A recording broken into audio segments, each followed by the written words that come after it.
Hello दोस्तों, नमस्कार, good evening. आप सभी का बहुत बहुत स्वागत है हमारे यूट्यूब चैनल करियर परिवार में। मैं मुकेश कुमार आप सबका बहुत बहुत स्वागत करता हूं।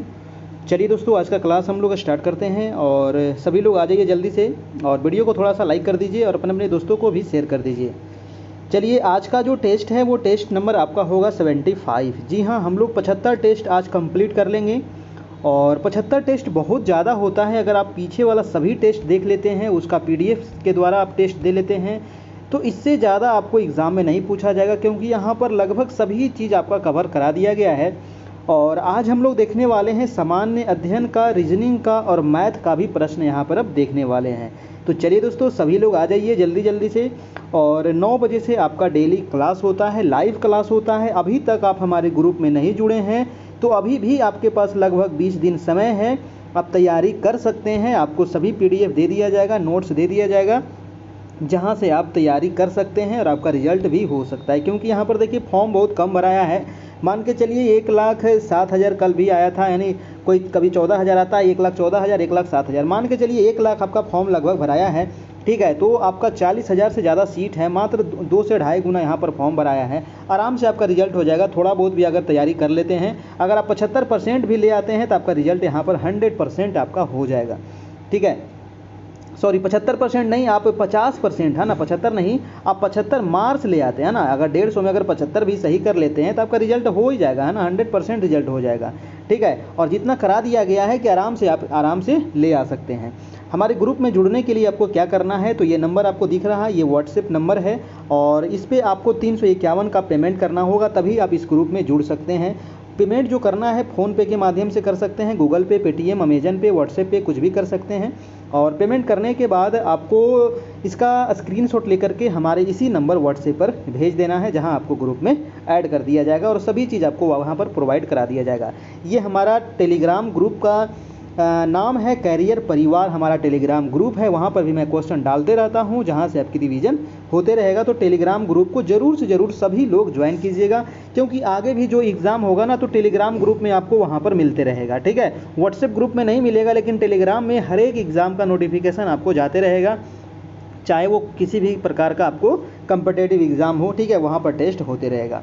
चलिए देखते हैं आज का पहला प्रश्न। सभी लोग वीडियो को थोड़ा सा लाइक कर दीजिए और चैनल पर नए हैं तो चैनल को सब्सक्राइब कर लीजिए। आज का पहला प्रश्न है दोस्तों कि पंचायत के विघटन के उपरांत, मान लीजिए पंचायत का क्या हो गया, विघटन हो गया, और इसके उपरांत कह रहा है कि निम्नलिखित में से कौन सी समय अवधि नए चुनाव कराने हेतु सही है। बताइए, है ना, अगर पंचायत का विघटन हो गया तो कितने समय के अंदर फिर से चुनाव कराया जाएगा।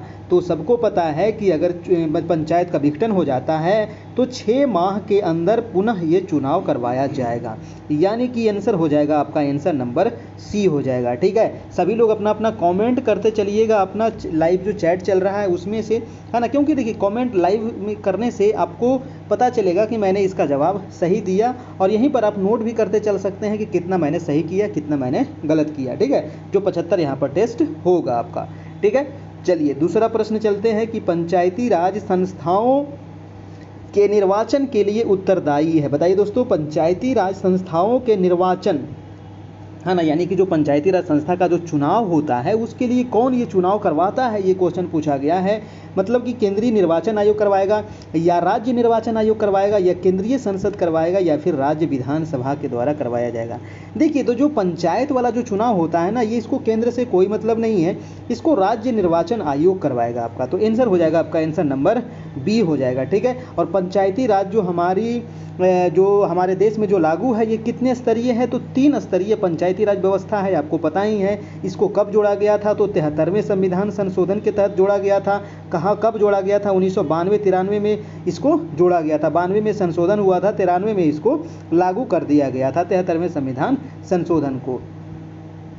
आगे अगला प्रश्न है 3 नंबर, कह रहा है कि 73वें संविधान संशोधन के अनुसार पंचायती राज संस्था का कार्यकाल कितने वर्ष रखा गया है। जी हाँ, हमारे संविधान में ये प्रावधान है कि 73वें संविधान जो संशोधन हुआ था उसमें पंचायती राज संस्था का ये जो कार्यकाल निर्धारित किया गया था कि 5 साल इसका क्या होगा, तो कार्यकाल होगा, है ना। 5 साल के पहले भी ये विघटित होता है ना। तो 5 साल इसका न्यूनतम कार्यकाल है, जैसे कि आपको लोकसभा का कार्यकाल भी 5 साल का होता है ना। उसी प्रकार से इसका भी जो कार्यकाल है वो 5 वर्ष का ही होता है आपका। तो आंसर क्या हो जाएगा, 3 का आंसर नंबर डी हो जाएगा आपका दोस्तों। चलिए अगला प्रश्न देख लेते हैं आपका 4 नंबर प्रश्न। कह रहा है कि पंचायती राज संस्थाओं में महिलाओं तथा दुर्बल वर्गों के अधिक प्रतिनिधित्व के समर्थक थे। यानी कि वो कौन से व्यक्ति थे जो महिलाओं और दुर्बल वर्ग के प्रतिनिधित्व का समर्थन करते थे। वो कौन थे दोस्तों, लाल बहादुर शास्त्री थे, जवाहरलाल नेहरू थे, मोरारजी देसाई थे या राजीव गांधी थे। 4 का आंसर हो जाएगा, वो थे राजीव गांधी। जी हाँ, राजीव गांधी आंसर हो जाएगा आपका। आंसर नंबर डी हो जाएगा, जो महिलाओं और दुर्बल वर्ग के अधिक प्रतिनिधित्व के समर्थक थे, है ना। चलिए, तो काफ़ी इंपॉर्टेंट था। पंचायत से आपको 1-2 प्रश्न जरूर एग्जाम में पूछा जाएगा, आप नोट कर लीजिएगा ना। पंचायत से मैंने कल भी बताया था क्वेश्चन, है ना। आज भी आपको क्वेश्चन बता दिया गया। कल तो डीएलएड का हुआ था ना, कल नहीं परसों बताया गया था आपका। चलिए देखते हैं अगला प्रश्न आपका 5 नंबर। कह रहा है कि निम्नलिखित में से कौन सी मद भारत के संविधान की समवर्ती सूची में है। बताइए। देखिए, भारत में 3 प्रकार की सूचियां हैं। कौन कौन है, तो संघ सूची है, राज्य सूची है और समवर्ती सूची है। ठीक है, तो संघ सूची जो है इस पे कानून कौन बनाएगा, तो संघ बनाएगा, यानी कि केंद्र बनाएगा। ठीक है, समवर्ती सूची पर कौन बनाएगा, तो समवर्ती नाम ही है समवर्ती, मतलब कि इसमें दोनों मिलकर के बनाएगा, संघ भी बनाएगा और राज्य भी बनाएगा। और एक राज्य सूची का विषय है, उस पर राज्य सरकार कानून बनाता है। तो कह रहा है कि समवर्ती सूची जो है दोस्तों, ये भारत के संविधान की समवर्ती सूची में है। कौन सा मद है ना। समवर्ती सूची में बहुत सारे विषय रखे गए हैं और इसमें कौन से मद यहाँ रखा गया है ये आपको पूछा गया है। 5 का आंसर हो जाएगा आपका। Answer number A. ठीक है, यानी कि जनसंख्या नियंत्रण और परिवार नियोजन, ये जो आता है वो आता है समवर्ती सूची के अंतर्गत, यानी कि आंसर हो जाएगा ए नंबर। ठीक है, जनसंख्या नियंत्रण और परिवार नियोजन, इस पर कानून कौन बनाएगा, तो राज्य सरकार और केंद्र सरकार दोनों के सहमति से बनेगी, है ना। आंसर हो जाएगा आपका। आंसर नंबर ए हो जाएगा। ठीक है, चलिए नेक्स्ट प्रश्न देख लेते हैं। अगला प्रश्न है आपका, और देखिए, लोक स्वास्थ्य और स्वच्छता है, प्रति व्यक्ति है, ये किसके अंतर्गत आता है, तो ये राज्य सूची के अंतर्गत आता है ना। ये भी आप नोट कर सकते हैं, कभी कभी पूछ लिया जाता है। ठीक है, जनगणना वगैरह संघ सूची के अंतर्गत आता है ना। चलिए नेक्स्ट है आपका 6 नंबर। कह रहा है कि उच्चतम न्यायालय से कानूनी मामलों पर किसको परामर्श लेने का अधिकार है। जी हाँ, उच्चतम न्यायालय से कानूनी मामलों पर परामर्श ले सकता है दोस्तों। कौन ले सकता है, तो राष्ट्रपति ले सकता है। याद रखिएगा, राष्ट्रपति जो है उच्चतम न्यायालय से परामर्श लेने की शक्ति है राष्ट्रपति के पास। अनुच्छेद कितने के तहत, ये क्वेश्चन कई बार पूछा गया है। अनुच्छेद 143 के तहत। ठीक है, यानी कि भारतीय संविधान के अनुच्छेद 143 के तहत भारत के राष्ट्रपति को विधि या तथ्य के व्यापक महत्व के प्रश्न के संदर्भ में सर्वोच्च न्यायालय से परामर्श लेने की शक्ति प्रदान की गई है। ठीक है, तो आंसर हो जाएगा आपको राष्ट्रपति को। अनुच्छेद याद रखना है, ये काफ़ी इंपॉर्टेंट है, कई बार आपको पूछा गया है ये अनुच्छेद। ठीक है, चलिए अगला प्रश्न है आपका 7 नंबर। भारतीय संविधान कैसा है। बताइए, हमारा जो संविधान है वो कैसा है, कठोर है, लचीला है, न ही कठोर और न ही लचीला, अंशतः कठोर और अंशतः लचीला। देखिए, ये क्वेश्चन मैंने आपको 2-3 दिन पहले भी बताया था कि जो हमारा संविधान है वो आपको अंशतः कठोर है और अंशतः लचीला है ना। यानी कि आंसर हो जाएगा आपका। आंसर नंबर यहाँ पर 7 का हो जाएगा, डी नंबर हो जाएगा। ठीक है, चलिए, हमारे संविधान जब बना था दोस्तों, कब लागू हुआ था ये, तो 26 जनवरी 1950 को ये हमारा संविधान पूर्ण रूप से लागू हो गया था। ठीक है, बनकर के कब तैयार हुआ था, तो बनकर के तैयार हुआ था 26 नवंबर 1949 को हमारा संविधान बनके तैयार हुआ था और लागू हुआ था पूर्ण रूप से 26 जनवरी 1950 को। हमारे संविधान जब बना था तो उस समय हमारे संविधान में 395 अनुच्छेद था, 22 भाग था और 8 अनुसूची था। तो ये अभी आप याद रखिएगा, ये क्वेश्चन पूछा जाता है आपको। ठीक है, चलिए अब हम अगला प्रश्न चलते हैं, आपका 8 नंबर प्रश्न। कह रहा है कि भारतीय संघ के अंतर्गत किसी राज्य को मिलाने का अधिकार किसे है। बताइए, भारतीय संघ के अंतर्गत, है ना, अगर मान लिया जाए जैसे कि अभी किसी कोई दूसरे राज्य को अगर भारत में मिलाना है तो वो कौन मिलाएगा। है ना, कह रहा है कि भारतीय संघ के अंतर्गत किसी राज्य को मिलाने का अधिकार किसके पास है, तो ये जो अधिकार है वो संसद के पास होता है, ठीक है। और ये अनुच्छेद 2 के अंतर्गत इसको मिलाया जाता है दोस्तों, अनुच्छेद 2 के अंतर्गत, यानी कि भारतीय संघ के अंतर्गत किसी राज्य को मिलाने का अधिकार किसको है, तो संसद को है। और अनुच्छेद 2 के अनुसार वह नए राज्यों का भारतीय संघ में प्रवेश कर सकती है, यानी कि आंसर हो जाएगा, आंसर नंबर आपका सी नंबर हो जाएगा, ठीक है। संसद अनुच्छेद कितने में है, सभी लोग कमेंट करके बताइए। अनुच्छेद मैंने पूरा करवा चुका हूं, आप लोग को नहीं देखें तो देख लीजिएगा, ठीक है, वो आप प्ले लिस्ट में मिल जाएगा, और हमारे ग्रुप में भी जुड़िएगा तो वहां पर भी आपको शेयर कर दिया जाएगा, ठीक है। चलिए, तो ये आप संसद जो है अनुच्छेद 79 में संसद का वर्णन किया गया है, ठीक है। चलिए नेक्स्ट प्रश्न पे चलते हैं, आपका 9 नंबर प्रश्न कह रहा है कि भारत के पूर्व राष्ट्रपतियों में निम्नलिखित में से कौन बिहार का राज्यपाल रह चुका था। बताइए, भारत के वो पूर्व राष्ट्रपति कौन हैं जो बिहार के राज्यपाल भी रह चुके हैं। ऑप्शन है राजेंद्र प्रसाद, शंकर दयाल शर्मा, डॉक्टर जाकिर हुसैन और बीवी गिरी। 9 का आंसर हो जाएगा दोस्तों जाकिर हुसैन। जी हाँ, जाकिर हुसैन जो थे ये आपको बिहार के राज्यपाल भी रहे थे और भारत के राष्ट्रपति भी ये रह चुके थे, ठीक है। तो आंसर हो जाएगा आपका आंसर नंबर सी हो जाएगा दोस्तों। ये बिहार के राज्यपाल कब रहे थे, तो ये बिहार के राज्यपाल थे आपको 1962 से 67 तक, 1957 से 62 तक दोस्तों ये बिहार के राज्यपाल रहे थे, और 1962 से लेकर के 67 तक ये भारत के राष्ट्रपति उपराष्ट्रपति रहे थे, और ये 1967 से लेकर के 69 तक भारत के राष्ट्रपति रहे थे। मतलब कि ये तीनों चीज़ रहे थे दोस्तों, है ना। ये बिहार के राज्यपाल भी रहे थे, ये भारत के राष्ट्रपति भी रहे थे, और भारत के उपराष्ट्रपति के पद पर भी ये रहे थे दोस्तों, है ना। तो आंसर हो जाएगा, आंसर नंबर आपका सी नंबर हो जाएगा, डॉक्टर जाकिर हुसैन। अगला चलते हैं, आपका 10 नंबर प्रश्न कह रहा है कि भारत ने समवर्ती सूची की संकल्पना उद्धित की है ना। मतलब क्या हुआ कि जो समवर्ती सूची है उसको कहाँ से लिया गया है, ये क्वेश्चन पूछा गया है। जैसे कि मौलिक अधिकार कहाँ से लिया गया है, सभी लोग बताइए। समवर्ती सूची कहाँ से लिया गया है, ये क्वेश्चन आपको पूछा गया है ना। और आप बताइए कि नीति निदेशक तत्व कहाँ से लिया गया है, मैंने कई बार बता चुका हूँ, सभी लोग कमेंट करके अभी बताइए, ठीक है। और हमारा जो मौलिक कर्तव्य है वो कहाँ से लिया गया है, सभी लोग कमेंट करके बताइए। आपातकाल कहाँ से लिया गया है, आप लोग कमेंट करके बताइए।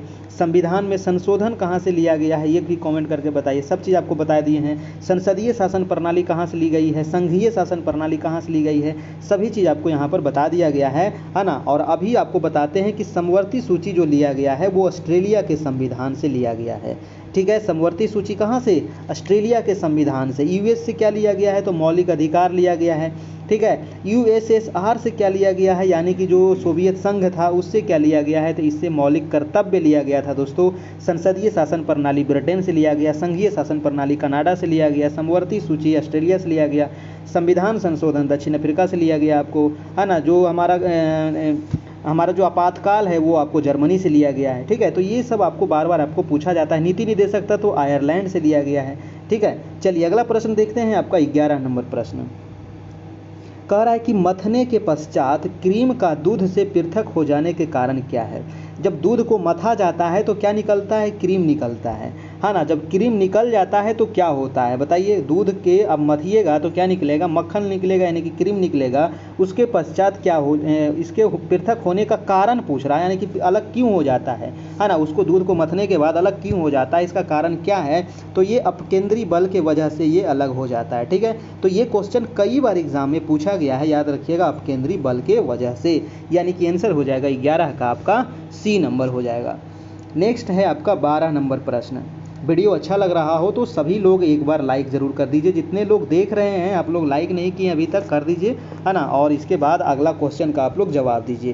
कह रहा है कि दृष्टि पटल, यानी कि जो आपका रेटिना, यानी कि जो आँख के बीच में जो काला काला है ना वो रेटिना है, उस पर जो चित्र बनता है वो कैसा बनता है, बताइए। तो आपके आँख पर जो चित्र बनता है वो कैसा बनता है, कभी ऐनक में देखिएगा वो चित्र कैसा बनता है, ठीक है। तो जो ये चित्र बनता है ना वो छोटा तो बनेगा ही बनेगा, उल्टा बनेगा और वास्तविक बनेगा, है ना। कैसा बनेगा, वस्तु से छोटा बनेगा उल्टा बनेगा और वास्तविक बनेगा, यानी कि 12 का आंसर हो जाएगा सी नंबर, वस्तु से छोटा बनेगा और उल्टा बनेगा। ये चीज़ आप याद रखिएगा। और वास्तविक भी बनता है यहाँ पर, अगर वास्तविक लिखा रहता तो वास्तविक भी यहाँ पर हो जाता आपका। तो यानी आंसर हो जाएगा आपका आंसर नंबर सी हो जाएगा। सभी लोग आज देखिएगा ऐनक में किस प्रकार से बनता है। ठीक है, चलिए नेक्स्ट है आपका 13 नंबर प्रश्न।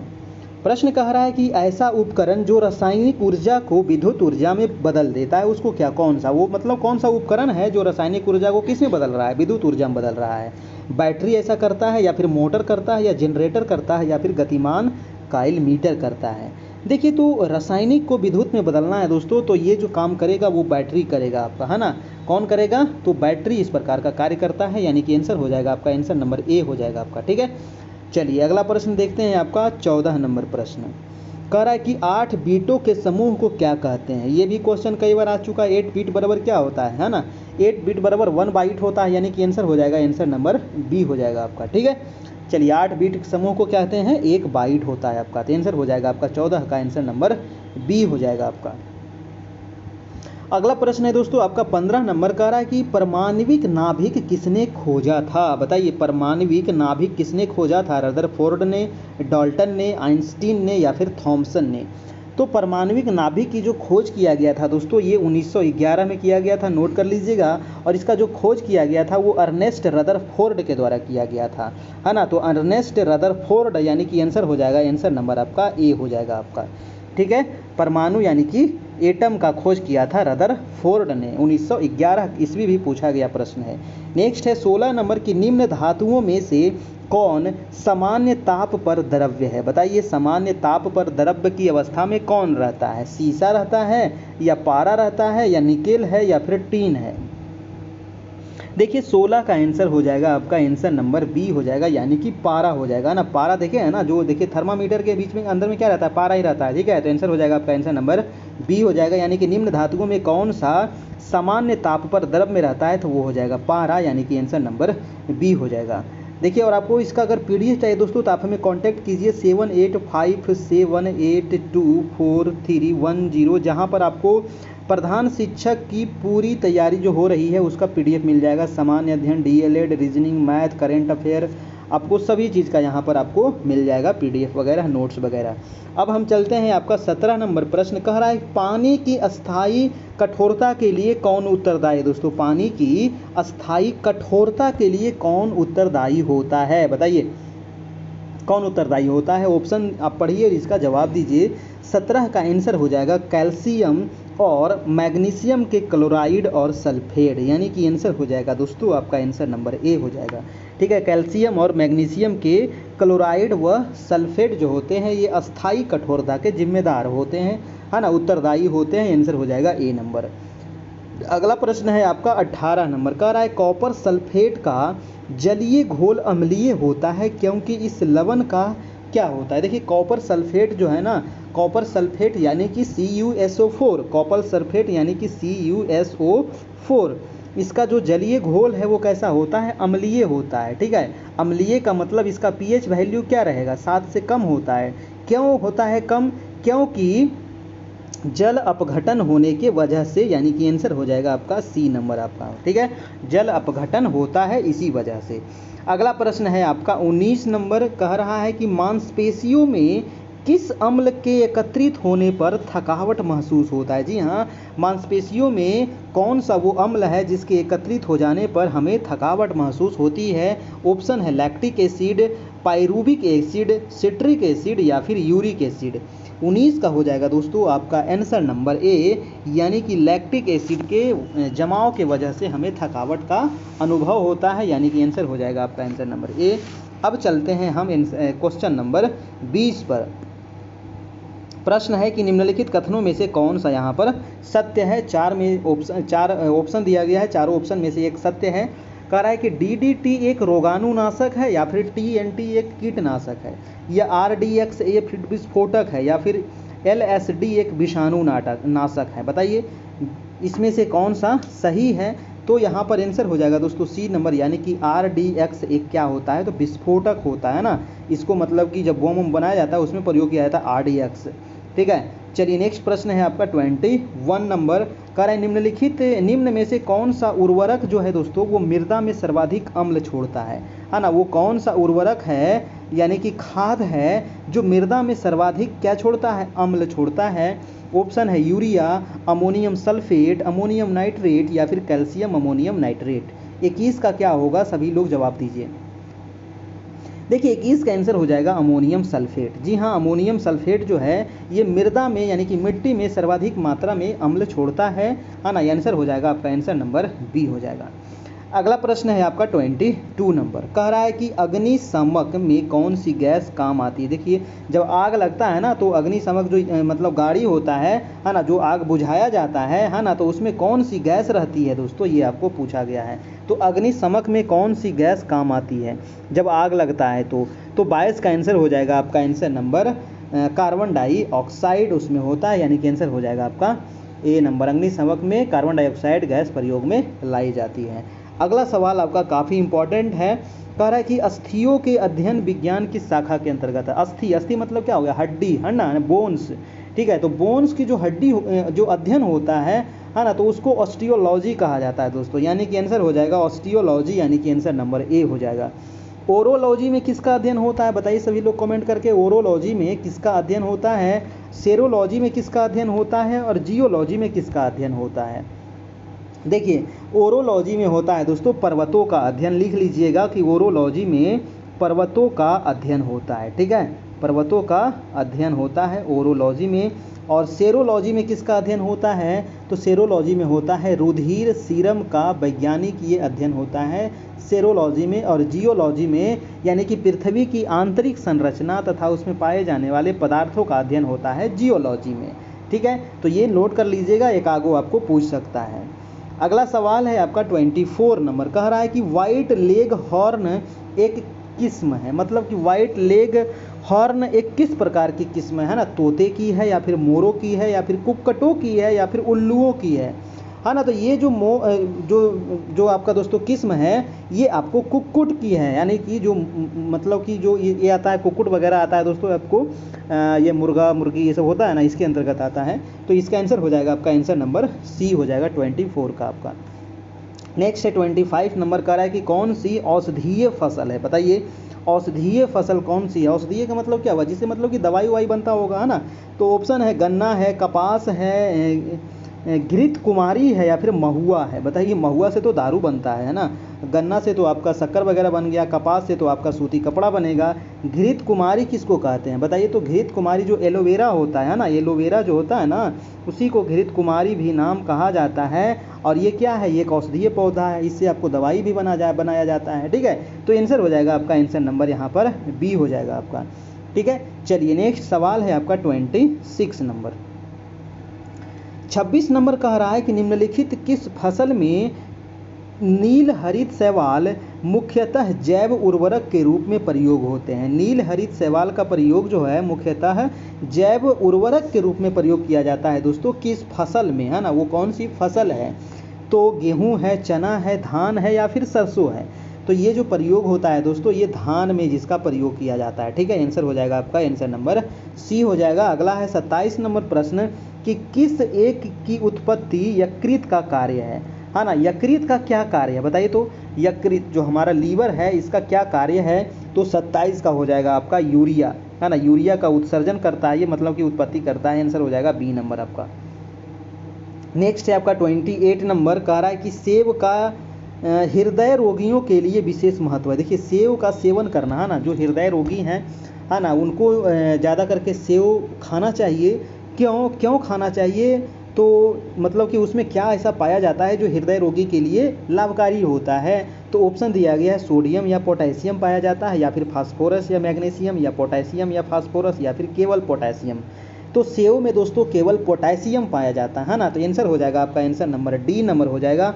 और ये हृदय रोगियों को विशेष रूप से खाना चाहिए, मतलब विशेष महत्व होता है आपको। ठीक है, चलिए नेक्स्ट प्रश्न है आपका 29 नंबर। 29 नंबर कह रहा है कि जब रक्त में ऑक्सीजन की सांद्रता में कमी आती है तो श्वास की गति क्या होती है। जी हाँ, जब रक्त में ऑक्सीजन की सांद्रता में कमी आती है दोस्तों तो श्वास की गति में कम हो जाती है या बढ़ जाती है या परिवर्तित नहीं होती है या पहले घटती है या फिर बढ़ती है, क्या होगा। तो 29 का हो जाएगा आपका आंसर नंबर बी, यानी कि बढ़ जाएगी। ठीक है, श्वास की गति क्या होगा, बढ़ जाती है, यानी कि आंसर हो जाएगा बी नंबर। नेक्स्ट है आपका 30 नंबर कह रहा है कि मानव कलाई में नाड़ी स्पंदन करती है। देखिए मानव, आपका जो कलाई है मतलब जो हाथ है ना, तो वहाँ पर आप टच कीजिएगा, देख रहे हैं ना ब्लड भुक भुक भुक भुक करते रहता है, तो वहाँ पर नाड़ी स्पंदन क्या करती है, मतलब कि हृदय से वो तेज चलती है या हृदय से मंद चलती है, हृदय के बराबर चलती है या हृदय से स्वतंत्र होकर चलती है ना। जो आपका दिल है वो भी धड़क रहा है और आपका जो नाड़ी है वो भी चल रहा है, मतलब कि दोनों में क्या है, दोनों साथ साथ चल रही है या फिर अलग अलग चल रही है या फिर कोई तेज है कोई धीमा है। तो 30 का हो जाएगा आपका दोनों बराबर चल रही है, यानी कि आंसर नंबर सी हो जाएगा। आप चेक करके देखिएगा। अगला प्रश्न है आपका 31 नंबर कह रहा है कि पानी का अपेक्षिक घनत्व सर्वाधिक किस ताप पर होता है। वेरी वेरी इंपॉर्टेंट सवाल है, बताइए। पानी का जो अपेक्षिक घनत्व जो सर्वाधिक होता है ना वो 4 डिग्री सेंटीग्रेड पर होता है, यानी कि आंसर हो जाएगा आपका आंसर नंबर बी हो जाएगा। ठीक है, चलिए 4 डिग्री सेंटीग्रेड पे अधिकतम होता है, ठीक है, घनत्व।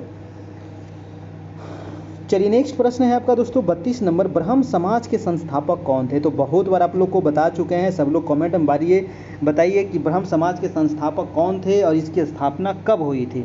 देखिए ब्रह्म समाज के जो संस्थापक थे वो राजा राम मोहन राय थे, है ना। इसकी जो स्थापना हुई थी वो 1828 ईस्वी में हुआ था, है ना, याद रखिएगा, ये तो कई बार आपको पूछा गया है। ठीक है, चलिए तो 32 का आंसर हो जाएगा आपका आंसर नंबर सी हो जाएगा। ठीक है, चलिए नेक्स्ट प्रश्न है कि स्वदेशी आंदोलन के संबंध में निम्न में से कौन सा कथन सही है। स्वदेशी आंदोलन कब हुआ था, स्वदेशी आंदोलन तो 1905 में हुआ था स्वदेशी आंदोलन। और कौन सा कथन सही है स्वदेशी आंदोलन के मतलब कि बारे में। ऑप्शन देखिए 4 है दिया गया है, बताइए। तो यह बंगाल तक ही सीमित रहा था। जी हाँ, ये नंबर ऑप्शन आपका सही है कि जो स्वदेशी आंदोलन था ये ज़्यादा विकराल रूप नहीं ले पाया था, ये बंगाल तक ही सीमित रह पाया था, है ना। तो आंसर हो जाएगा आपका आंसर नंबर यहाँ पर डी नंबर। चलिए नेक्स्ट प्रश्न है आपका 34 नंबर कह रहा है कि असहयोग आंदोलन, जी हाँ, कब हुआ था दोस्तों। तो 1920 में शुरुआत हुआ था और 22 में जाकर के समाप्त हो गया था असहयोग आंदोलन। कह रहा है कि असहयोग आंदोलन के दौरान विदेशी वस्त्रों के लिए जलाए जाने पर किसने महात्मा गांधी को लिखा कि यह निष्ठुर बर्बादी है। जी हाँ, जब असहयोग आंदोलन हुआ था जो विदेशी कपड़े थे उसको क्या किया गया था, चौराहे पर ले जाकर के जला दिया गया था। ठीक है, तो ये जो जलाया गया था उसके मतलब कि खिलाफ में गांधी जी को किसने एक लेटर लिखा था कि ये जो काम हो रहा है ये बहुत निष्ठुर बर्बादी है। वो कौन व्यक्ति था दोस्तों, तो वो था आपका रविंद्रनाथ टैगोर। जी हाँ, रविंद्रनाथ टैगोर ने ही लिखे थे कि ये जो काम हो रहा है ये निष्ठुर काम हो रहा है। ठीक है, चलिए अगला प्रश्न है आपका 35 नंबर प्रश्न कह रहा है 1931 में भारतीय राष्ट्रीय कांग्रेस के कराची अधिवेशन के लिए जिसकी अध्यक्षता सरदार पटेल कर रहे थे। जी हाँ, कराची अधिवेशन हुआ था 1931 में, है ना। और 1931 में ही हुआ था दोस्तों। इरविन समझौता भी हुआ था ना, तो इरविन समझौता भी याद रखिएगा कब हुआ था, तो 1931 में ही हुआ था। भारतीय राष्ट्रीय कांग्रेस के कराची अधिवेशन के लिए जिसकी अध्यक्षता सरदार पटेल कर रहे थे, किसने मूल अधिकारों तथा आर्थिक कार्यक्रम पर संकल्प प्रारूप किया था दोस्तों। वे व्यक्ति कौन थे, तो वो थे आपका पंडित जवाहरलाल नेहरू। ठीक है, कौन थे, तो पंडित जवाहरलाल नेहरू।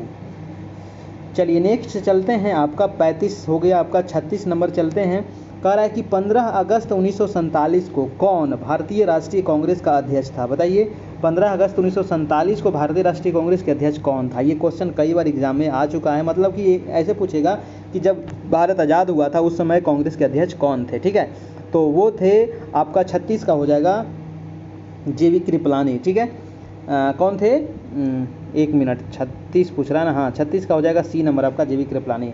चलते हैं अगला प्रश्न है आपका 37 नंबर कह रहा है कि वर्ष 1632 में बिहार के पटना शहर में कौन सी कंपनी ने अपनी फैक्ट्री स्थापित की थी दोस्तों, है ना। यानी कि 1632 में पटना में किस कंपनी ने फैक्ट्री स्थापित किया था, तो वो था आपका डच, है ना, वो कौन था? तो आंसर हो जाएगा आपका डच ईस्ट इंडिया कंपनी के द्वारा 1632 ईस्वी में पटना में फैक्ट्री स्थापित किया गया था। ये भी क्वेश्चन बीपीएससी के द्वारा पूछा गया सवाल है।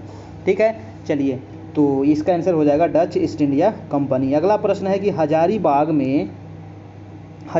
में बिहारी स्टूडेंट कॉन्फ्रेंस का 16वां अधिवेशन हुआ था। हाँ, 16वां अधिवेशन कब हुआ था? तो आपका ये आपको क्वेश्चन पूछा गया। ठीक है, और कहाँ हुआ था? तो हजारीबाग में हुआ था, क्योंकि उस समय हजारीबाग आपको बिहार में ही था, अब तो झारखंड में चला गया ना, तो उस समय बिहार में ही था और बिहारी स्टूडेंट कॉन्फ्रेंस हुआ था। और ये कब हुआ था? तो ये हुआ था आपको 1921 में हुआ था। ठीक है, चलिए, 1921 में हुआ था। नेक्स्ट है कि बिहार प्रोविंशियल सभा का गठन कब हुआ? दोस्तों ये भी काफ़ी इंपॉर्टेंट है। बिहार प्रोविंशियल सभा का जो गठन होता है ये हुआ था आपको 1929 ईस्वी में, यानी कि आंसर नंबर ए हो जाएगा। अगला है कि भारत का पहला समाचार पत्र, जी हाँ, कई बार एग्जाम में आया है कि भारत का पहला समाचार पत्र कौन था, और आपको पता भी होगा, उसका नाम है बंगाल गजट। जी हाँ, बंगाल गजट वो पहला समाचार पत्र था। बंगाल गजट को किसने निकाला था दोस्तों? तो इसको 1780 में निकाला गया था। शुरुआत हुआ था जेम्स के हिक्की के द्वारा, है ना, के हिक्की के द्वारा ये निकाला गया था बंगाल गजट। आंसर हो जाएगा आपका, आंसर नंबर ए हो जाएगा। अगला है कि बिहार में कांग्रेस का प्रथम अधिवेशन कहाँ रखा गया था? जी हाँ, ये भी बहुत ही इंपॉर्टेंट प्रश्न है ना। कांग्रेस का जो प्रथम अधिवेशन हुआ था बिहार में, ये क्वेश्चन पूछा गया था। तो बिहार में प्रथम अधिवेशन जो हुआ है कांग्रेस का, वो हुआ था पटना में। जी हाँ, पटना के बांकीपुर में हुआ था। और ये कब हुआ था? तो 1912 ईस्वी में हुआ था आपको। ठीक है, 1912 में बांकीपुर में आयोजित किया गया था। और यह कांग्रेस का कैवां अधिवेशन था? तो ये कांग्रेस का 27वां अधिवेशन था आपका। ठीक है, जिसकी अध्यक्षता किसने किए थे? तो रघुनाथ नरसिंह मधोलकर ने। याद रखिएगा, ये क्वेश्चन पूछा जाता है ना। रघुनाथ, लिख लीजिएगा, रघुनाथ नरसिंह माधोलकर ने किए थे अध्यक्षता। ठीक है, और इस अधिवेशन के महासचिव कौन थे दोस्तों? तो वो भी नोट कर लीजिएगा, सचिदानंद सिन्हा थे, है ना, सचिदानंद सिन्हा इसके महासचिव थे। और इसका स्वागत कौन किया गया था? किसने मतलब कि स्वागत किया था? तो मौलाना मजहरुल हक जो थे वो स्वागत समिति के अध्यक्ष थे आपका। ठीक है, तो इतने सारे चीज़ आपको पूछा जाएगा बिहार में जो प्रथम कांग्रेस अधिवेशन हुआ था। ठीक है, चलिए, अब दूसरा जो अधिवेशन हुआ था बिहार में वो गया में हुआ था। कब हुआ था? तो 1922 में हुआ था। ये वाला भी याद रखिएगा, 10 साल बाद। ठीक है, 12-10-22। अगला प्रश्न है आपका 42 नंबर। 42 नंबर है कि 25 नवंबर 1921 को, जी हाँ, 25 नवंबर 1921 को महिलाओं के खिलाफ हिंसा के उन्मूलन के लिए अंतर्राष्ट्रीय दिवस का थीम क्या है? बताइए, 2021 का ये थीम पूछ रहा है। 25 नवंबर 2021 को मनाए गए महिलाओं के खिलाफ हिंसा के उन्मूलन के लिए अंतर्राष्ट्रीय दिवस की थीम क्या है दोस्तों? तो 42 का आंसर क्या होगा? कुछ करेंट अफेयर का भी यहाँ पर हम लोग सवाल देख लेते हैं, है ना। तो 42 का आपका आंसर हो जाएगा आंसर नंबर ए, यानी कि orange the world and violence against women now. ठीक है, आंसर हो जाएगा आपका, आंसर नंबर ए हो जाएगा। ठीक है, यानी कि आंसर नंबर ए। थीम याद रखिएगा, थीम भी आपको पूछा जाता है। नेक्स्ट सवाल है आपका 43 नंबर। प्रश्न है कि हाल ही में भारतीय रेलवे ने किस राज्य में दुनिया का सबसे ऊंचा यानी कि 141 मीटर रेलवे ब्रिज बनाने की घोषणा की है? जी हाँ, दुनिया का सबसे ऊंचा रेलवे ब्रिज बनाया जाएगा। और ये कौन से राज्य में बनाया जाएगा दोस्तों? भारतीय रेलवे ने घोषणा किया है 43 का हो जाएगा, मणिपुर में बनाया जाएगा। जी हाँ, मणिपुर में। इसकी ऊंचाई भी दे दिया है 141 मीटर। अगला है आपका 44 नंबर की हाल ही में किसे 2023 विश्व कप तक टीम इंडिया का मुख्य कोच नियुक्त किया गया है? जी हाँ, 2023 तक अब वो इंडिया का कौन रहेगा? तो मुख्य कोच रहेंगे, आपको पता ही है। जो अभी कोच हैं वो है राहुल द्रविड़ जी। जी हाँ, राहुल द्रविड़ ही अभी वर्तमान में इंडियन जो क्रिकेट टीम है उसके मुख्य कोच बनाए गए हैं। और ये 2023 में जो वर्ल्ड कप होगा उस समय तक ये कोच बने रहेंगे। ठीक है, चलिए, नेक्स्ट सवाल है आपका 45 नंबर। वीडियो अच्छा लग रहा हो तो एक लाइक ज़रूर कर दीजिएगा, जितने लोग देख रहे हैं, और चैनल पर नए हैं तो सब्सक्राइब कर लीजिएगा। इसका PDF लेने के लिए आप हमें कांटेक्ट कीजिए 7857824310। इसका PDF नोट्स आपको मिल जाएगा। पूरे जितने भी सिलेबस में आपको सब्जेक्ट हैं सभी सब्जेक्ट का आपको PDF नोट्स आपको मिल जाएगा। अब हम देखते हैं 45 नंबर प्रश्न दोस्तों। कह रहा है कि हाल ही में किस देश ने पहली बार देश के सीमावर्ती क्षेत्र के संरक्षण और शोषण पर राष्ट्रीय कानून बनाया है? बताइए वो किस देश ने बनाया दोस्तों? काफ़ी इंपॉर्टेंट सवाल है। कह रहा है कि समवर्ती क्षेत्र के पहली बार देश के समवर्ती नहीं सीमावर्ती है ना, सीमावर्ती क्षेत्र के संरक्षण और शोषण पर एक राष्ट्रीय कानून बनाया है और वो देश है आपको 45 का चाइना ने। जी हाँ, चीन ने ये काम किया है। आंसर हो जाएगा आपका आंसर नंबर डी हो जाएगा, चाइना ने बनाया है। अगला सवाल है कि प्रतिवर्ष विश्व शिक्षक दिवस, बताइए विश्व शिक्षक दिवस कब मनाया जाता है? 46 का क्या होगा? देखिए आप शिक्षक दिवस मनाते हैं 5 सितंबर को है ना, 5 सितंबर को मनाते हैं शिक्षक दिवस है ना। तो ये तो हो गया राधा कृष्णन के जन्मदिन पर मनाते हैं आप, ठीक है। लेकिन यहाँ पर क्वेश्चन है विश्व शिक्षक दिवस। विश्व शिक्षक दिवस 5 सितंबर को नहीं, ये आपका इंडिया में मनाया जाता है 5 सितंबर को शिक्षक दिवस, ठीक है। विश्व शिक्षक दिवस जो मनाया जाता है दोस्तों वो 46 का हो जाएगा 5 अक्टूबर को, ठीक है। 5 अक्टूबर को मनाया जाता है, ठीक है, याद रखिएगा। 2 अक्टूबर को अंतर्राष्ट्रीय अहिंसा दिवस यानी कि गांधी जी का जन्मदिन 2 अक्टूबर, ठीक है। चलिए 5 सितंबर भी याद रखिएगा इंडिया का शिक्षक दिवस। नेक्स्ट है आपको कि नेशनल शिक्षक दिवस था आपको 5 सितंबर। अगला है कि हाल ही में दुबई का गोल्डन वीज़ा पाने वाले पहले गोल्फ खिलाड़ी, वेरी इंपॉर्टेंट प्रश्न है। बताइए दुबई का, हाँ ना, जी हाँ, दुबई का गोल्डन वीज़ा पाने वाले पहले गोल्फ खिलाड़ी कौन बने हैं? चलिए कभी दुबई घूमने के लिए तो ये जो खिलाड़ी बने हैं वो बने हैं आपको 47 का हो जाएगा जीव मिल्खा सिंह। जी हाँ, कौन बने हैं? तो जीव मिल्खा सिंह बने हैं।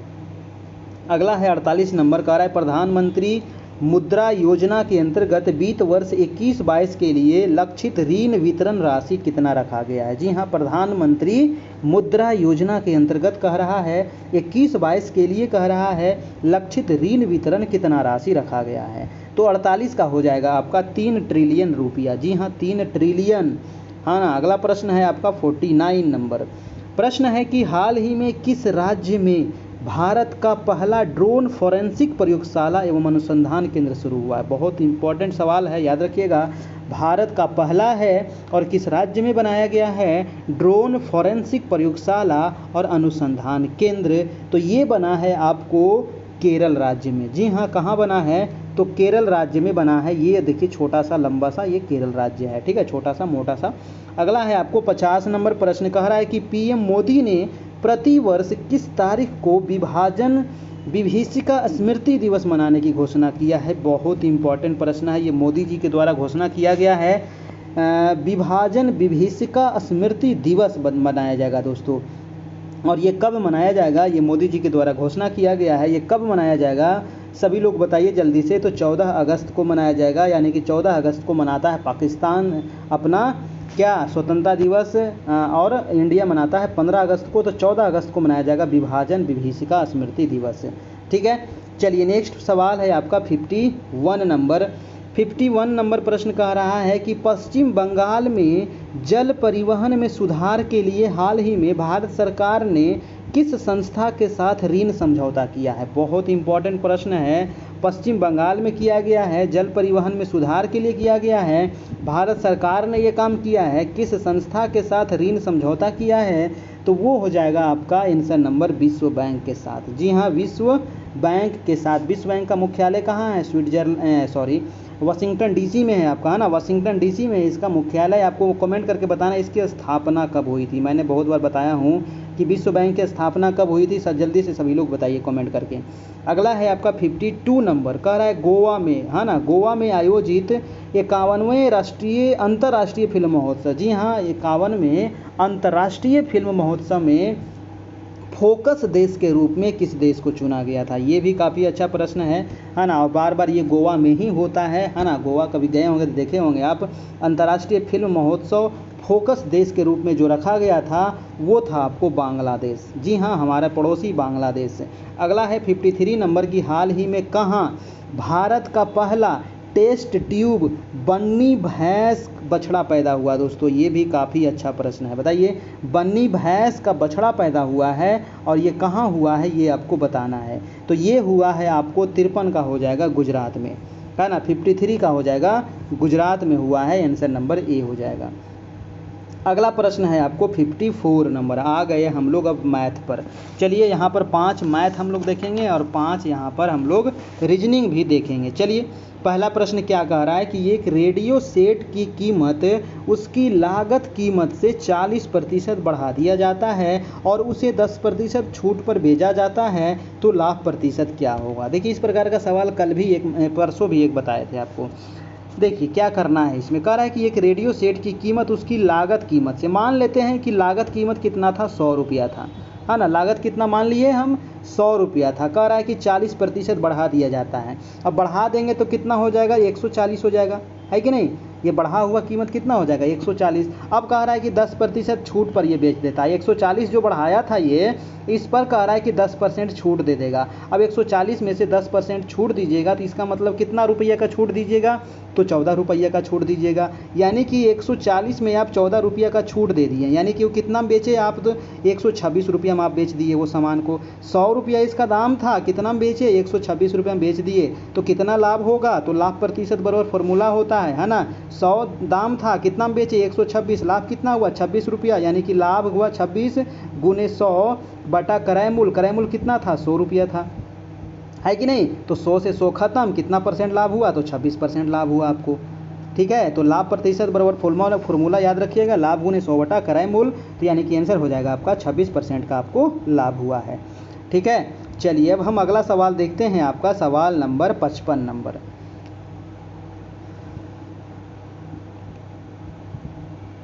देखिए 55 नंबर प्रश्न क्या कह रहा है, 1 मिनट सॉरी, 55 नंबर प्रश्न कह रहा है कि 1 मिनट इसको बड़ा ही कर देते हैं थोड़ा सा, हाँ अब दिख रहा है, ठीक है।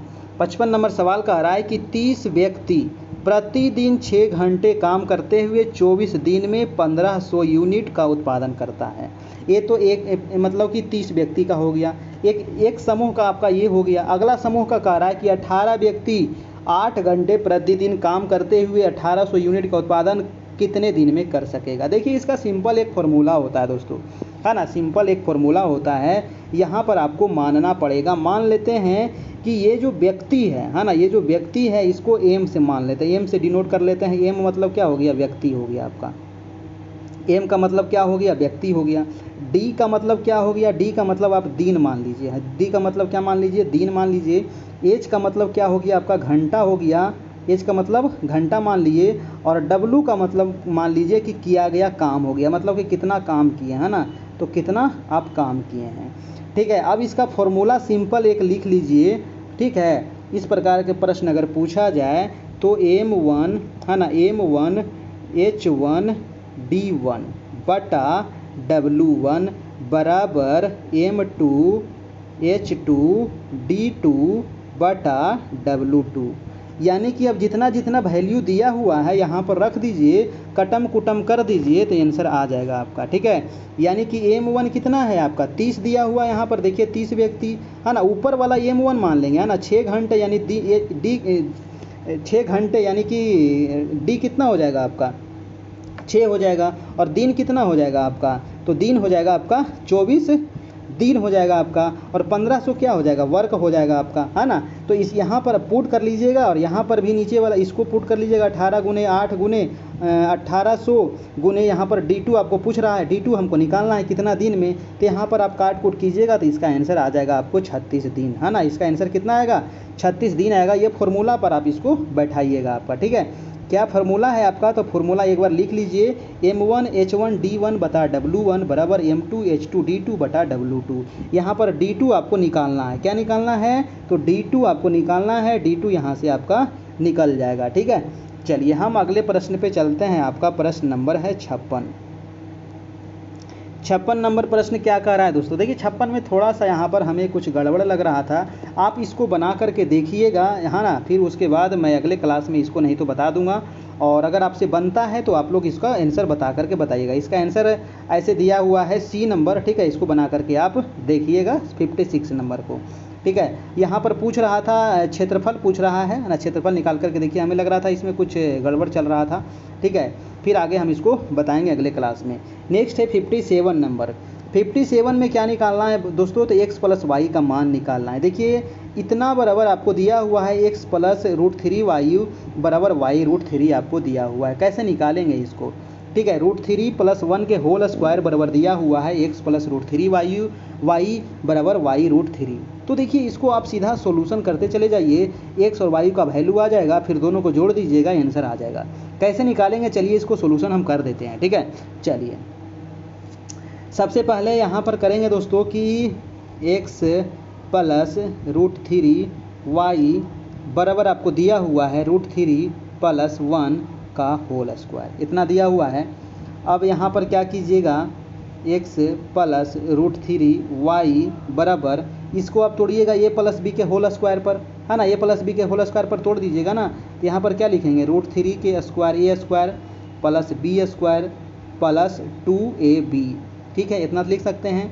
अब इसको क्या लिख सकते हैं दोस्तों, इसको लिखेंगे 3 + 1 + 2√3, इतना तो लिखेंगे।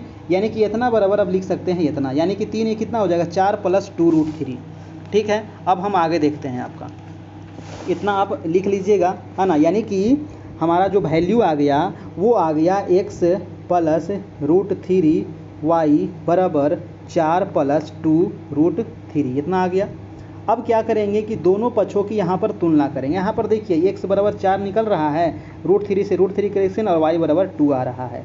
यानी कि x प्लस y बराबर हो जाएगा 4 + 2 बराबर 6 हो जाएगा आपका यहाँ पर आंसर। ठीक है, आंसर हो जाएगा आपका आंसर नंबर यहाँ पर C हो जाएगा दोस्तों। ठीक है, चलिए हम चलते हैं अब अगले सवाल पर। अगला सवाल कह रहा है 58 नंबर। 58 प्रश्न कह रहा है कि एक टीवी है और 5% लाभ पर बेचा गया है। ठीक है, एक टीवी जो है वो 5% लाभ पर बेच दिया। यदि कह रहा है कि उसे 10% लाभ पर बेचा जाता तो 1,000 अधिक मिलता, यानी कि 10% माइनस 5% बराबर 1,000, है कि नहीं। ठीक है, तो यहाँ पर 5% बराबर कितना, तो 1,000। तो पूछ रहा है कि पूछ क्या रहा था आपको, तो उसका क्रय मूल्य कितना होगा, यानी कि 1 बराबर कितना हो जाएगा, इतना बटा 5, 5 दूनी 10, यानी कि 200। यानी कि 1 मिनट गलती हो रहा है, हाँ 100% निकालना था ना हमको। 1 मिनट, यहाँ पर आ गया था आपको 5% बराबर कितना आया, 1,000। ठीक है, तो 100% बराबर कितना, 100% हमको निकालना पड़ेगा। तो 5% बराबर इतना, 100% बराबर इतना बटा 5 गुने 100। ठीक है, तो 5 से इसको काट दीजिए, 5 दूनी 10 और 0, यानी कि 2 पर कै शून्य, 1 2 3 4 शून्य, यानी कि 20,000 इसका दाम था आपका, यानी कि 20,000 दाम था, यानी कि आंसर नंबर हो जाएगा ए नंबर। सिंपल देखिए इसका ट्रिक यही है दोस्तों। सिंपल क्या कह रहा था कि 5% लाभ पर बेचा टीवी को, फिर कह रहा है कि इसको अगर 10% लाभ पर बेचता ना तो 1,000 इसको ज़्यादा मिल जाता। यानी कि दोनों के अंतर बराबर कितना आ गया, दोनों का अंतर बराबर है ये 1,000 रुपया। दोनों का अंतर अगर करते हैं तो इसका कितना वैल्यू आ जाता है, 1,000 आ जाता है। तो यही फिर 100% हमको निकालना है, 100% बराबर आ जाएगा 20,000 हो जाएगा, सिंपल। ठीक है, चलिए अगला कुछ हम रीजनिंग प्रश्न यहाँ पर देख लेते हैं। पहला रीजनिंग कह रहा है कि मकान है, अपार्टमेंट है, भवन है, संस्था है, ये चारों में से जो 3 है वो 3 किसी प्रकार से रिलेशन बना रहा है और एक सबसे अलग है। तो बताइए, देखिए मकान में भी हम लोग रहते हैं, अपार्टमेंट में भी रहते हैं, भवन में भी रहते हैं, संस्था में रहते हैं नहीं, तो संस्था यहाँ पर गलत हो जाएगा, यानी कि संस्था आंसर हो जाएगा हमारा। संस्था सभी चारों ऑप्शन से अलग है, तो आंसर हो जाएगा इसका आंसर नंबर डी हो जाएगा। अगला सवाल है 60 नंबर, कह रहा है कि अपराध आरोप, नाटा के उल्टा लंबा दिया हुआ है, हल्का के उल्टा भारी दिया हुआ है, गरीब के उल्टा अमीर दिया हुआ है। अपराध के उल्टा आरोप होता है नहीं, तो आंसर क्या हो जाएगा आपका, आंसर नंबर ए हो जाएगा। यहाँ पर भी आपको इसी प्रकार से छांटना था। ठीक है, अब चलते हैं हम 61 नंबर प्रश्न पर। रिलेशन वाला क्वेश्चन है। अब रिलेशन वाला क्वेश्चन है तो आपको बताए ही थे कि अपने रिलेशन पर बैठा करके बनाइए, तुरंत बन जाएगा। कह रहा है कि ए और बी क्या है, बहनें हैं। आर और एस क्या है, भाई है। ए की बेटी बी की बहन है, तो बी का एस से क्या संबंध है। देखिए इसका आंसर क्या होगा बताइए, सभी लोग इसको बना करके दिखाइए हमको, है ना। आपके पास 10 सेकेंड 20 सेकेंड का समय है। ठीक है,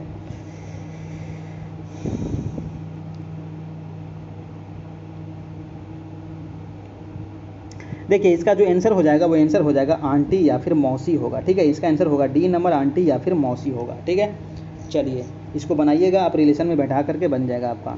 अब हम चलते हैं दोस्तों कुछ और रीजनिंग के यहाँ पर सवाल दिए गए हैं। प्रश्न है कि शब्द कुछ शब्द यहाँ पर लिखा गया है और कह रहा है कि इस शब्द में अक्षरों के ऐसे कितने युग्म हैं जिनके बीच में उतने ही अक्षर हैं आगे और पीछे दोनों दिशाओं में जितने अंग्रेजी वर्णमाला में उनके बीच होते हैं। मतलब क्वेश्चन क्या कह रहा है, क्वेश्चन कह रहा है जैसे कि आप ABCD लिखते हैं ना, ये BCDEF Z तक जाइएगा, है कि नहीं, Z तक जाइएगा, तो इसमें जितने अंतर है उसी प्रकार से इसको आपको मतलब सजाना है कि कितने अक्षर ऐसे हैं जो मतलब कि अल्फ़ाबेटिकली क्या है वो सही है ना, अंग्रेजी वर्णमाला के अनुसार वो अपने स्थान पर ही हैं। तो इसको कैसे हम लिखते हैं, जैसे देखिए यहाँ पर ये जो शब्द है एल है, ए है, YOUT है, S है।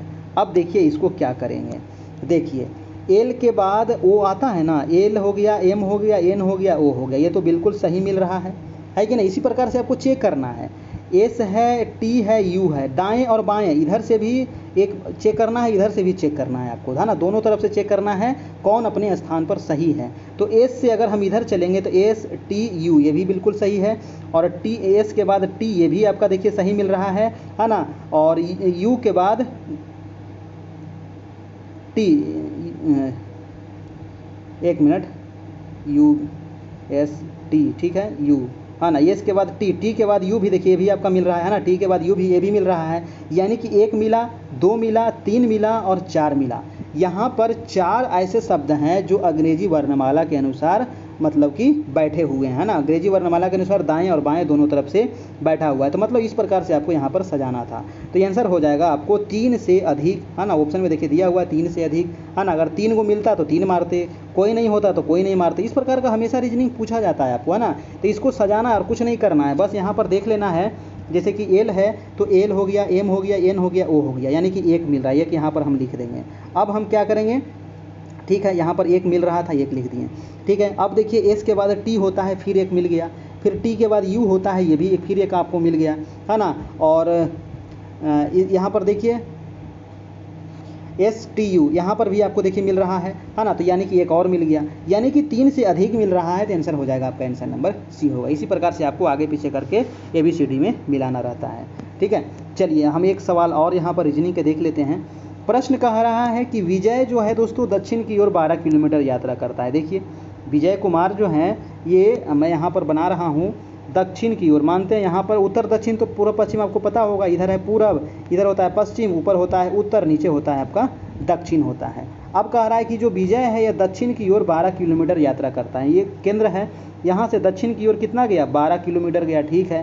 कह रहा है कि फिर दाईं ओर घूम गया, दाईं ओर मतलब कि इधर घूमा आपका, है ना, दाईं ओर मतलब इधर घूमा, और कितना चला, 10 किलोमीटर चला, ठीक है, 10 किलोमीटर चल गया ये। और कह रहा है कि फिर दाईं ओर मुड़ा और 12 किलोमीटर चला। चलिए फिर से इसको दाईं ओर मुड़ा देते हैं, और फिर से कितना चला, ये 12 किलोमीटर चला। कह रहा है कि विजय जो है प्रारंभिक स्थान से कितनी दूरी पर है।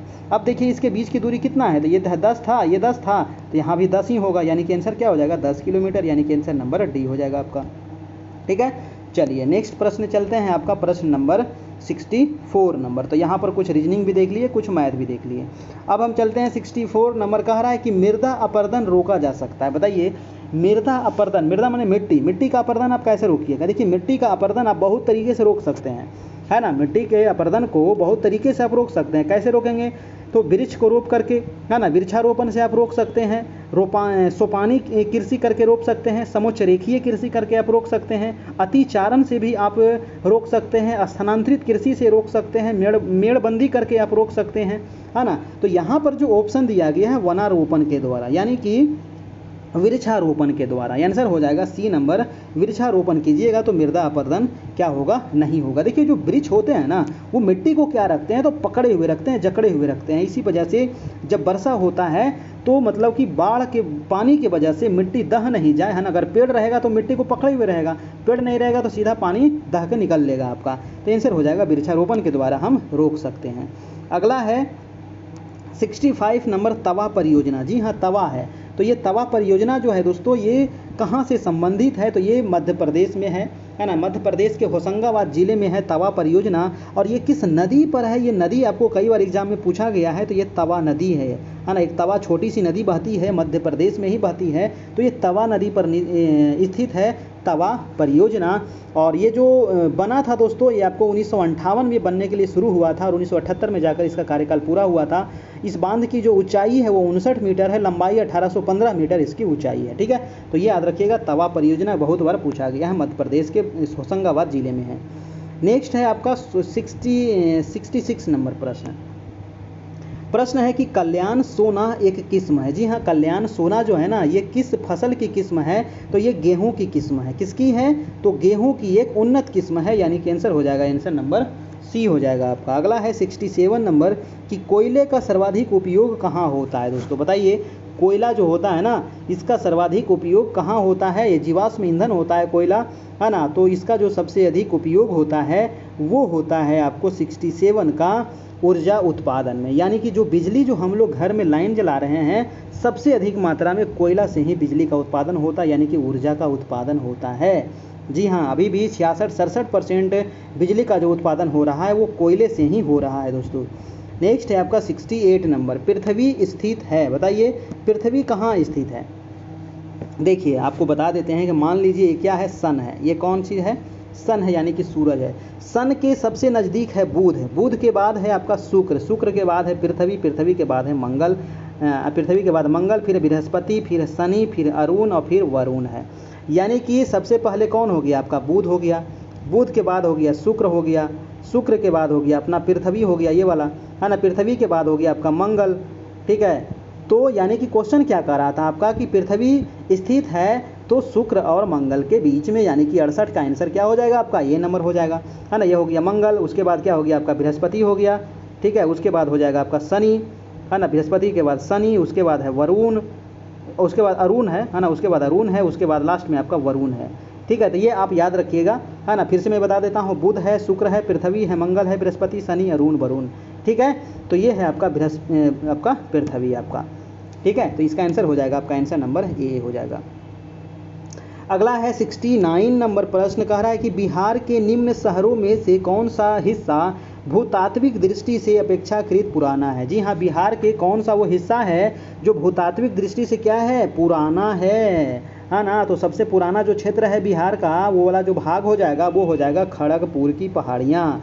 जी हाँ, खड़गपुर की पहाड़ियाँ जो है दोस्तों बिहार में, वो किस क्रम की चट्टानें हैं? तो धारवाड़ क्रम की है, याद रखिएगा, ये पूछा जाता है, धारवाड़ क्रम की चट्टानें हैं आपको खड़गपुर की पहाड़ियाँ।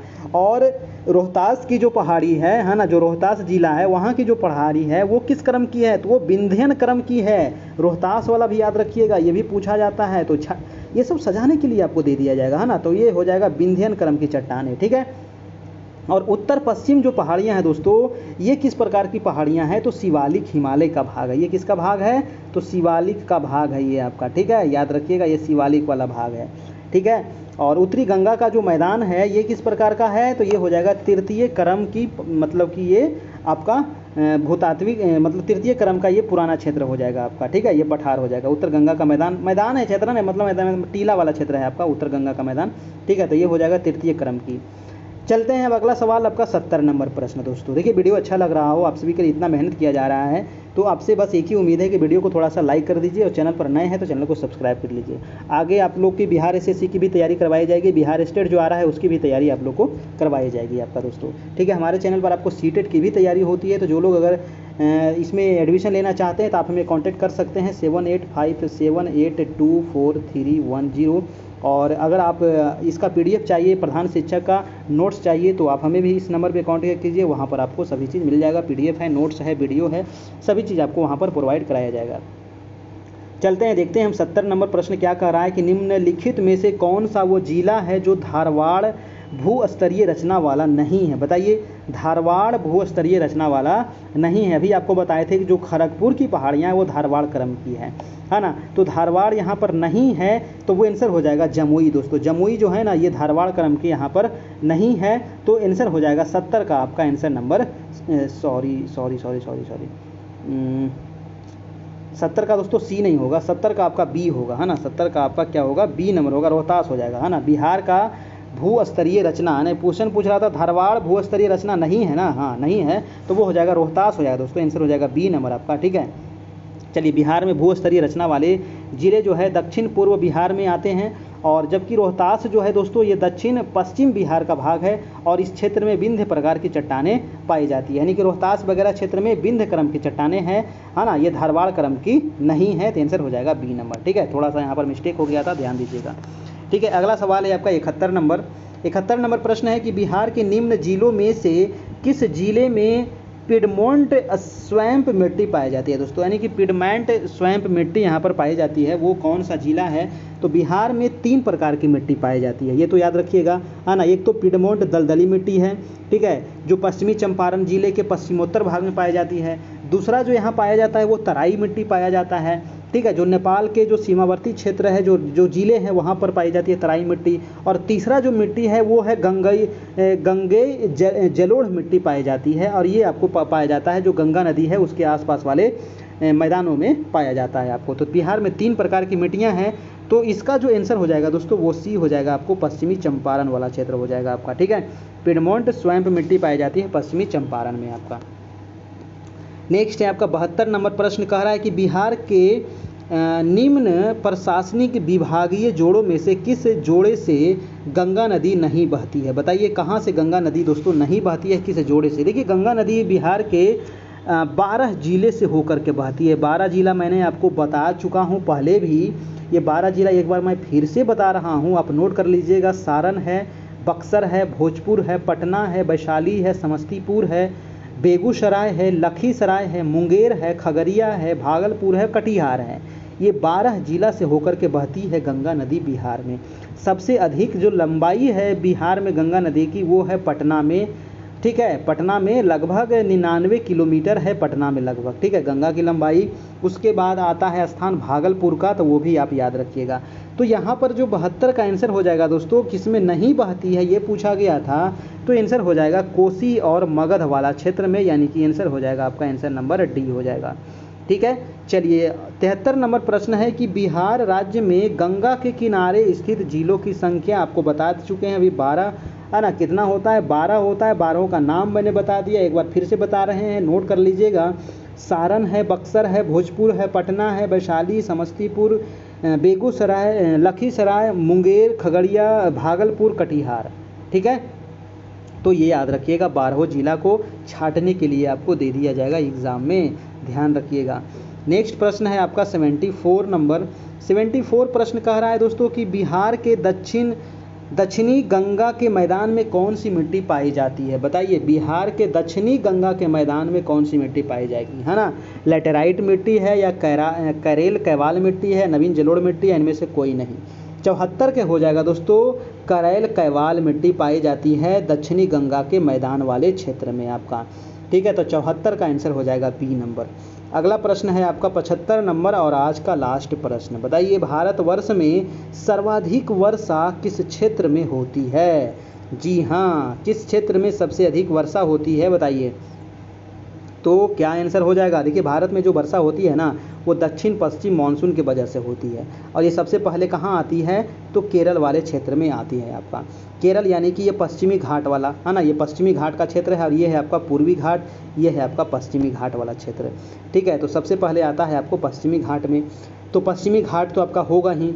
हिमालय वाला क्षेत्र में भी यहाँ पर वर्षा होता है, और मेघालय में भी काफ़ी वर्षा होता है। मेघालय का मासिन राम जो है दुनिया का सबसे अधिक वर्षा कहाँ होता है? तो मेघालय में ही होता है, मासिन राम में होता है। तो ये ऑप्शन नंबर ए आपका बिल्कुल ही सही है। ये पश्चिमी घाट वाला क्षेत्र, ये हिमालय वाला क्षेत्र, और यहाँ पर जो मेघालय राज्य है, मेघालय में आपको वर्षा सबसे अधिक होता है भारत में। भारत में जो सबसे अधिक वर्षा होता है ये आपको दक्षिण पश्चिम मानसून के वजह से ही वर्षा होता है, ये भी आप याद रखिएगा। ठीक है, तो आंसर हो जाएगा आपका आंसर नंबर ए हो जाएगा आपका। ठीक है, चलिए तो ये वीडियो कैसा लगा दोस्तों आप लोग ज़रूर कमेंट करके बताइएगा, और वीडियो अच्छा लगा हो तो एक लाइक ज़रूर कर दीजिएगा। इसका आपको देखिए आंसर की दे दिया गया है नीचे, तो आप इसको टेस्ट के रूप में ज़रूर दीजिएगा, है ना। एक आप OMR शीट ले लीजिएगा, फिर इसको टेस्ट दीजिएगा, फिर चेक कीजिएगा कि कितना आपने सही किया है। ठीक है, चलिए फिर धीरे धीरे करके सारे क्वेश्चन आपको कंठस्थ हो जाएंगे। ठीक है, चलिए दोस्तों तो और इसका अगर पीडीएफ चाहिए तो पीडीएफ के लिए आप हमें कांटेक्ट कर सकते हैं। ये जो नंबर दिया गया है आपको, है ना, यहाँ पर सभी चीज़ आपको प्रोवाइड करा दिया जाएगा। नोट्स पीडीएफ पीछे जितना भी क्लास हुआ है 75 क्लास का आपको यहाँ पर मिल जाएगा, है ना। 351 मात्र यहाँ पर चार्ज है। अभी भी आपके पास 20 दिन समय है। अगर आप पास होना चाहते हैं प्रधान शिक्षक तो बिल्कुल आप इसमें जुड़ जाइए। 100% गारंटी है कि आप पास हो जाइएगा, है ना। आपको पीडीएफ मिल जाएगा, वीडियो मिल जाएगा, नोट्स मिल जाएगा। डेली 9 बजे से लाइव क्लास मिलेगी। हमारा ये आपका टेलीग्राम चैनल है, वहाँ पर भी आपको टेस्ट मिलेगा, ठीक है। तो आपको पेमेंट जो करना है आप गूगल पे कर सकते हैं, फ़ोनपे कर सकते हैं, पेटीएम भी कर सकते हैं, अब व्हाट्सएप पे से भी कर सकते हैं, अमेजन पे भी कर सकते हैं। इसी नंबर पे आपको सभी चीज़ करना होगा, है ना। आप कुछ भी कर सकते हैं और पेमेंट करने के बाद दोस्तों स्क्रीनशॉट ज़रूर ले लीजिएगा और इसी नंबर पर आप हमको भेज दीजिएगा। वहाँ पर आपको ग्रुप में ऐड करके आपको सभी मटेरियल प्रोवाइड करा दिया जाएगा, ठीक है। और ये हमारा यूट्यूब चैनल है कैरियर परिवार। तो दोस्तों आपसे नम्र निवेदन है कि इसको ज़रूर से ज़रूर सब्सक्राइब करें, है ना, और अपने दोस्तों को शेयर करें ताकि उनको भी ये लाभ हो सके, ठीक है। और इसके अलावा सीटेट की भी तैयारी हो रही है दोस्तों। तो जो लोग सीटेट की तैयारी कर रहे हो, हिंदी का क्लास चल रहा है, अभी संस्कृत का क्लास चल रहा है, शिक्षा शास्त्र का चल रहा है, तो जो लोग इसमें जुड़ना चाह रहे हैं वो जुड़ जाइए। और टेस्ट नंबर आज हो गया आपका 75 और कल हम लोग देखेंगे टेस्ट नंबर 76। कल हम लोग देखेंगे दोस्तों डीएलएड संबंधित काफ़ी इंपॉर्टेंट 75 प्रश्न। आज आपका रीजनिंग मैथ का सवाल यहाँ पर देखा गया, ठीक है। 9 बजे से आपका डेली लाइव क्लास होता है आपका, ठीक है। तो आज इतना ही रहने देते हैं और फिर हम अगले क्लास में मिलेंगे 9 बजे इसी चैनल पर इसी समय। तब तक के लिए good night, goodbye, take care. आप लोग अच्छे से अपना तैयारी करते रहिए। अब ज़्यादा दिन नहीं बचा है ना। और पीडीएफ के माध्यम से भी आप तैयारी कर सकते हैं क्योंकि इतना लंबा वीडियो देखना आपके लिए अब ज़्यादा संभव नहीं है। तो जो लोग अभी नया जुड़े हैं तो वो लोग ज़रूर से ज़रूर ग्रुप में जुड़ जाइए, है ना, इस नंबर पे मैसेज करके, और फिर आपको वहाँ पर सभी नोट्स आपको प्रोवाइड करा दिया जाएगा, ठीक है। तो फिर मिलते हैं दोस्तों कल। तब तक के लिए good night, goodbye, take care, धन्यवाद।